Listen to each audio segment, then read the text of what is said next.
What is up, everybody? Murray NJ08 is here with a new episode of Talking Tunes with Sean, the podcast series on YouTube where we talk everything music, our artists, bands, records, CDs, vinyl, concerts, live experiences, subscriber questions, music news, upcoming albums, album reviews, artist reviews.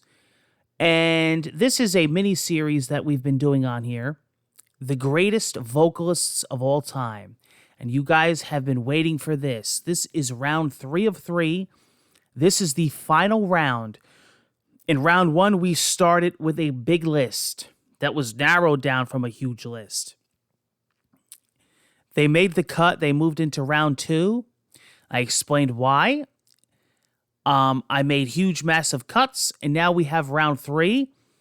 And then off camera, I actually narrowed that down to the top 5. 5 all the way to the number 1 spot, ranked. The top 5 is ranked. Okay? I originally started off with 100 off camera. So what does that tell you? I listen to a lot of genres of music, and I listen to a lot of vocalists, and I listen to a lot of bands and artists, okay? A lot of you are not going to agree with this.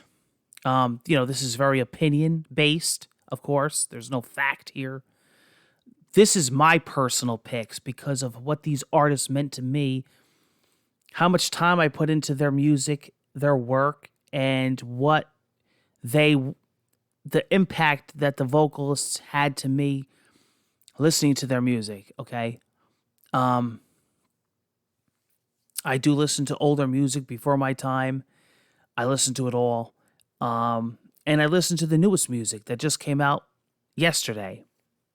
So I have a big variety, a big wide range of musical tastes.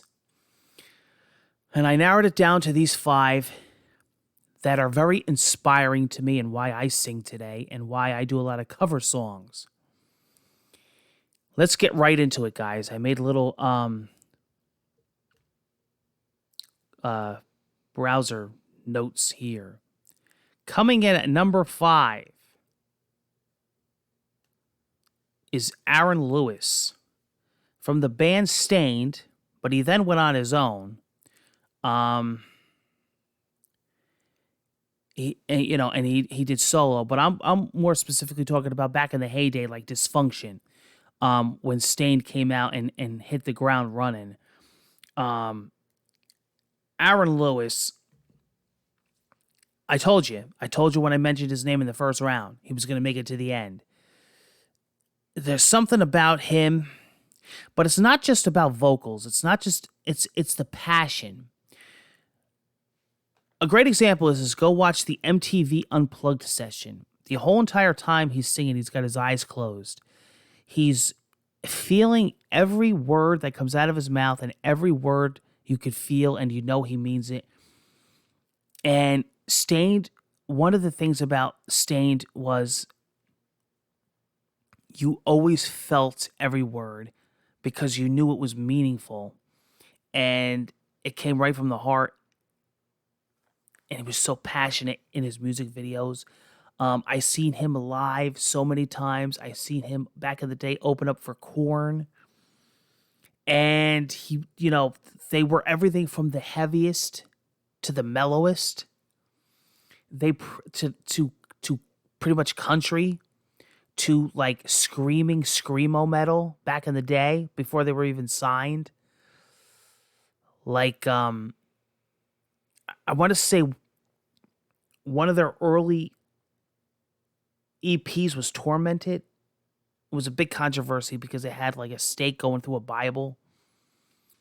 And then like Fred Durst picked them up and they became huge with Dysfunction. He was on the Home music video. Took them out on tour. Family Values. They hit, they became massive. But Stained was just an amazing, amazing band. This is why Aaron Lewis, in my opinion, should be ranked in the top 5 because he's just unreal. His vocals are just unreal.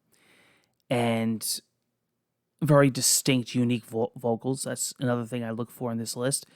But that he means every word he says. And I always felt that with Aaron Lewis. Always. And number 4, going backwards. Number 4 is none other than Jeff Tate from Queensryche.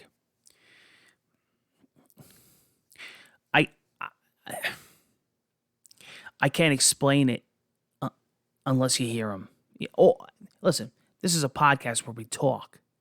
After the podcast, go out and check these people out if you don't know who they are or what they sound like.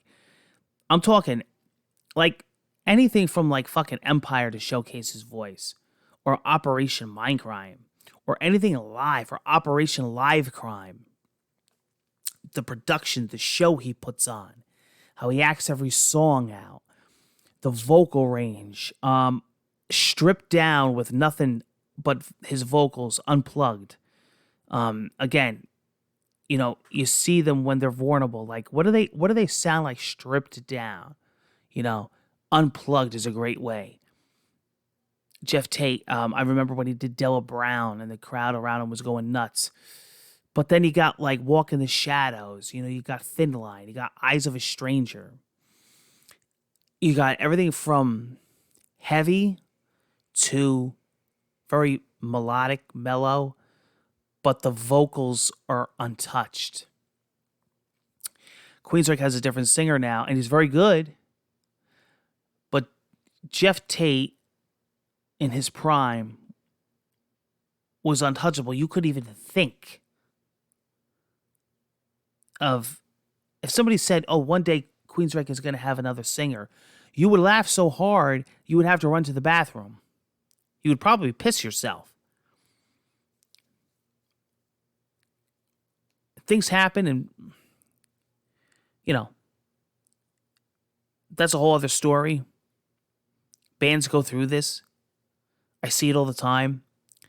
But back in the day, when they were on their top, Jeff Tate could sing the phone book. And that's all I got to say about old Jeffy. Number 3. Freddie Mercury. Probably number 1 in a lot of people's books, and guess what? Very rightfully so. If I could make 5 a tie, it would definitely be number 1. Just last night, I was watching the Wembley concert, which I go back to from time to time. But then I was watching Who Wants to Live Forever, the music video.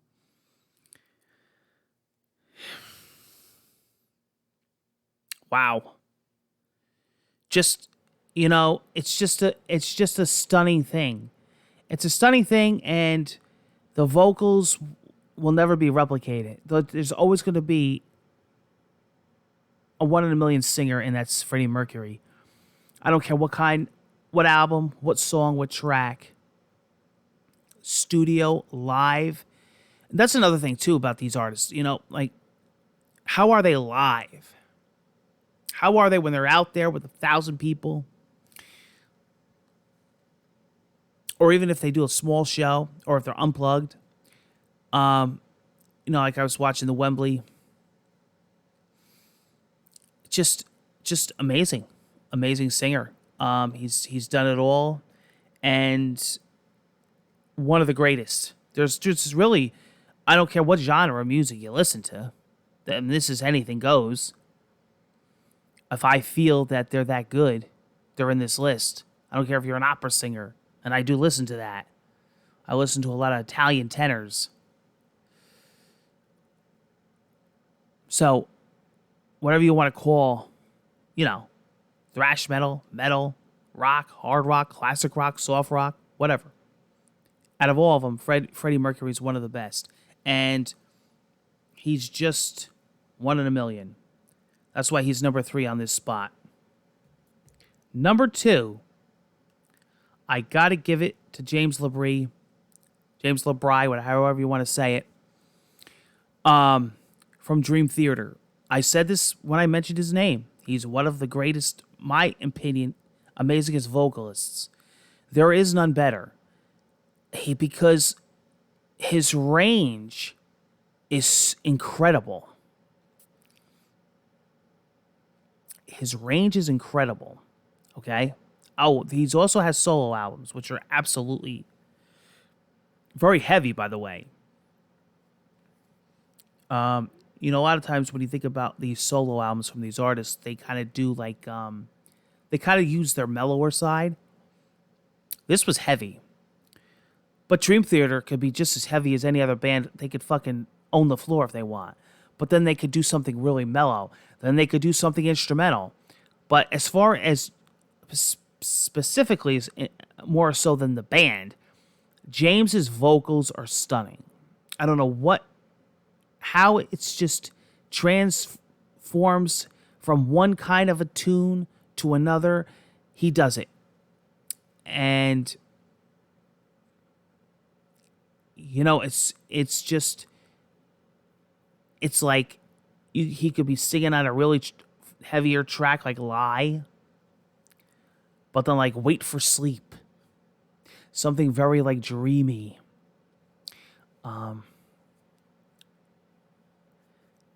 Great singer. I can listen to him for hours. That's another thing.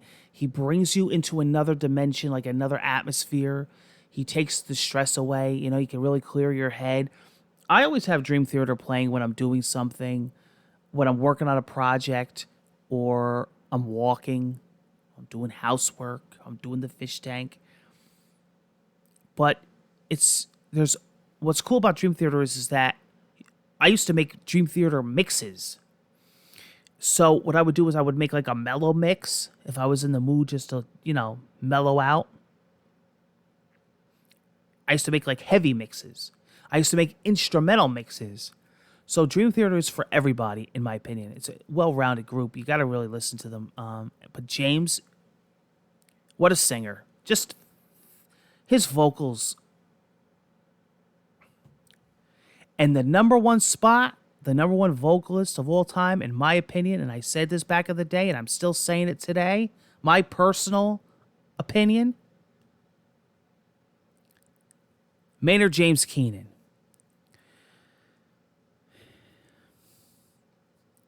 Whether it's Pussifer, whether it's A Perfect Circle, or whether it's fucking Tool, I have to say it like that. You will not find another vocalist, another vocal style. You want to talk about atmospheric. You want to talk about taking you into his world, his mindset. The ability to visualize what he's singing about in your head without a music video and feeling every word and having the vocals rush through you is really something. I mean, really something. And I believe that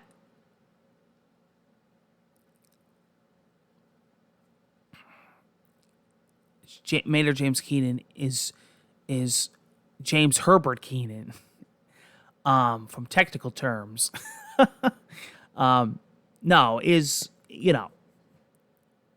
Is truthfully one of my favorites.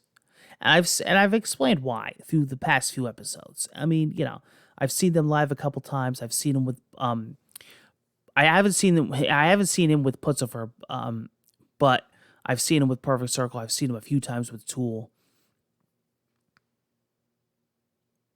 I was telling you that story about A Perfect Circle when their first album came out. And this is how it was in high school. And I went that night after school to pick the album up on release date. My friend Nick was such a fucking huge Maynard James Keenan fan. We were obsessed with Tool every day, at least a couple times out of the week in our Walkmans. This was the thing. What we would do is we would go around and we would open up each other's Walkmans and see what we brought that day. My friend Nick was normally like a huge Korn fan, but most of the time I had Undertow or Enema or something. Or Opiate. And Perfect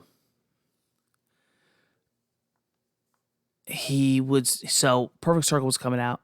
Their first album. They had nothing released prior to this point. I left, I went to the mall, I picked the album up. Fucking loving it. You know, this is before the internet, before YouTube. My friend Nick called me on the house line, on the landline. He said, I can't fucking wait. Because I was going to bring the album in. We were going to listen to it during like study hall. Or during like fucking lunch. He said, I can't wait. I got to hear the fucking album. I had to play him the whole album over the phone. And that's how music was back then. And that's how we enjoyed it. And we listened to music. And that was music sharing back in the day.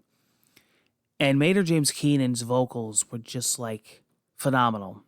You know, 3 Libras, Brenya, Judith, Hollow. And Tool, I mean, of course, my God. Classic songs that I'll never forget, that I listen to still daily. And that's why he's my number one singer, and I just absolutely love him, and I think his vocals are just all around stunning. This is my series. I'm glad you enjoyed it. This was a 3-part series. Go back, watch first round, second round, third round. We're also doing another mini-series within Talking Tunes called My Greatest Albums of All Time. I'm doing a group of albums in each episode, and I'm talking about why they're my greatest albums. You know, I'm not just listing them. I'm telling you guys why, which is cool. So check that series out. More coming. More regular Talking Tunes episodes coming. We're covering music news. I'm going to be doing a lot more album reviews. And then at the end of the year, we're going to have best album of the year 2020. I did one last year, so we're going to do it on here at the end of the year. Woohoo! There's some good music this year, so I can't wait to see how that turns out. Take care, guys. Until the next Talking Tunes episode, I'll be seeing you guys soon. Be well, be safe, take care.